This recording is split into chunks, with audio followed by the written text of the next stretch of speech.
This is the Pooja and Gurdeep podcast. From 98.1 CHFI Studios in Toronto, Canada. Hey Toronto, this is Ed Sheeran. This is Kelly Clarkson. Hi, this is Bryan Adams. This is Adele. This is Madonna. It's Michael Bublé, and you're listening to the Pooja and Gurdeep Show. It's fun. They're amazing. The Pooja and Gurdeep Show presents... Is it fake or is it real now? Is it fake or is it real? Are they right or are they wrong now? Tell us what you feel. Play along with us at home. Can you outscore Pooja and Gurdeep? Woo! It's St. Patrick's Day, so we're doing Is It Fake or Is It Real? St. Patrick's Day edition. Your contestants are Pooja and Steph. I am your host this morning. Here we go. So, 50-50 shot. Is it fake or is it real? Oh, no. Pooja, we're going to start with you. Okay. There's a law in Ireland that says all pubs must serve Guinness. That's got to be real. That's fake. Okay. Yeah. Sounded fake. It might as well be a law because all the pubs do serve Yes, Guinness, but yes. it's not actually a law. Okay, here we go. Steph, the national symbol of Ireland is the four-leaf clover. Fake.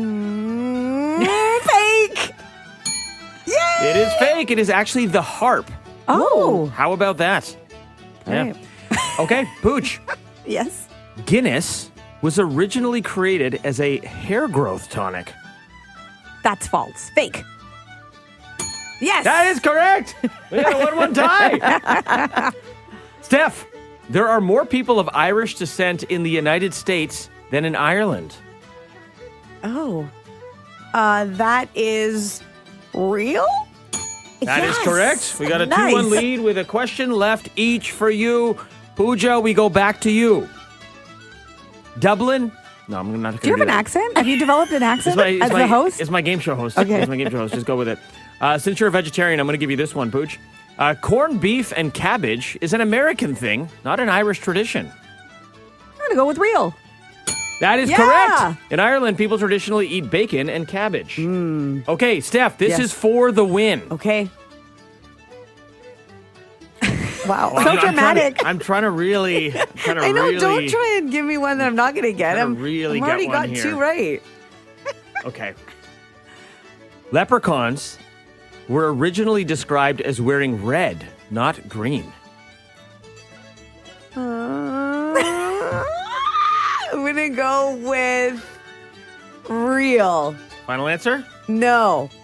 change it? Yes, real. Yay! Yes, they originally wore I red. don't like your face when we play this. Early folklore, legend has it, that leprechauns were in red coats, but green became popular later on. Wow. This is the knowledge you can drop when you go to the pub today to celebrate St. Patrick's Day. From CHFI Studios, It's the Pooja and Gurdeep podcast. So it's almost spring. We need to be getting out more, breathing in some fresh air. And if you're one of those people who's just glued to your phone, doom scrolling, like, you get caught up in all the comments on social media. Sometimes the comment section is the best part. Right? Or I'm just here for the comments. Or you're like, there's so many things happening that are pretty heavy in the world that you're just like, oh, you just can't put the phone down, and maybe you need a little help with it. There's actually an app for it. Wait, that seems like kind of ironic, like a paradox. Like the thing to get you off your phone is an app that's on your phone? Yes, there's an app for it, and it's called Touch Grass. Oh, okay. Okay. Where in order to actually use certain apps, so let's say you're doom scrolling and Instagram's the app that you're always on, or maybe it's Facebook, whatever it might be. You pick two of the apps that you're always on and you set a time limit through this app where it will force you off of it, where you can no longer access that app unless you go outside and touch grass, literal grass. Like you have to take a photo with your phone and verify that you're in the grass. And then only then will your phone unlock those apps for you to use again. I still can't get over that it's an app on your phone that is meant to get, like, irony calling, line one. There's a couple things here. We live in Canada. I'm guessing this is an American app or from somewhere else because there are often times, guess what? You can't see the grass. It's covered in snow. There is no grass. It's just brown mush or mud. How do you verify that? Because one of the complaints about the app is that you do have, like, it can't just be like a plant. It has to be actual grass. Otherwise, their detection system won't open the app for you. And you can't just like Google image a picture of grass because it's touch grass. I'm guessing you have to have like an appendage in the photo, like your hand or barefoot. Yes. I'm a skeptic. You know me. I think there's apps from certain countries that are just meant to mine data. It's like, remember that one where it's like, oh, well, like this is what you look like as an old person. And it turned out this was just them gathering you, taking a detailed photo of yourself. That's what they were doing? They were mining data. You remember that thing from a few years ago? Yes, I just wanted to know what I was going to look like at 85. We all did. It played into all of our vanity, and we all took pictures of ourselves, and they were mining that data for nefarious purposes. I'm just going to put this out there. Hold on. What are they going to get out of pictures of me touching grass or my feet in grass? Let me present a theory to you. If you're sticking your bare foot in grass, they now have pictures of your bare feet. I think this is some weirdo who's mining this data, and he's going to start an OnlyFans page, and he's going to profit off your pretty feet. I'm trying to help people to stop doom scrolling with an app that can help. And you're turning it into... I'm trying to stop you from getting exploited. You should profit off your toes. Okay, all right. Well, you've been warned. Like Gurdeep's message, ring true for you. Touch Grass is the name of the app if you want to check it out. The Pooja and Gurdeep podcast. From 98.1 CHFI. Oh, yeah, it's Awkward Moments Day. I think lots of us have had awkward moments at work, and I'm staring squarely at you. Some more than others, maybe. Sure. Yeah. Good way to put it. Things get awkward with me often, and usually it's my fault. I make it awkward. I don't mean to. You are the common denominator in all the awkward scenarios, so... I have the best intentions, and it does happen at work a lot. It's actually happened with you a lot. We used to work together at another place, and we were there for a long time. Yeah. And so you witnessed a lot at work. Many hours of live television, it's going to happen.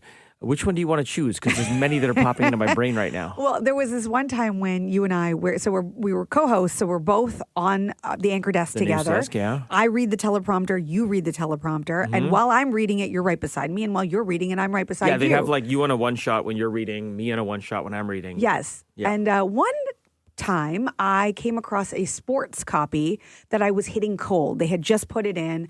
I didn't have a chance to read it in advance. Funny enough, it was when the golfer Rory McIlroy had just won the Players' Championship for the first time 6 years ago. He, funny enough, just won it again yesterday. So this is actually a very timely memory. Yeah, this was actually around the time that this happened. Yeah. And so anyway, I'm reading that copy and I hit this name and I said, Rory McIlroy. Yeah. And you lost it. You were right beside me. You're like banging on the desk and you're laughing so hard. And I'm like, what? What did I do? And you're like, that's not his name. Rory McIlroy. But I don't blame you for butchering it because in the teleprompter, like if you write down Rory McIlroy, it's M-C... It's ILLORY, but capital I and then lowercase L. So to look at it, it just looks like three L's. And when I hit it, like, I'm not going to lie, like I was channeling my dad somehow and I was like, Rory McIlroy. You got very Indian. I got very Indian on it. You were like, this just in, Rory McIlroy has won the Players' Championship. I'm like, want to try that again? Who? Like, you're supposed to be my co-host who's just like quiet, don't draw attention to my mistakes. Things got super awkward because now I know who he is. But there are times as a co-host that you throw your co-host a life vest, and there are times you throw your co-host an anvil. And that time I chose to throw you an anvil. Yes, yes. And for now, forever, I should say, he's always going to be Rory McIlroy. The Pooja and Gurdeep podcast.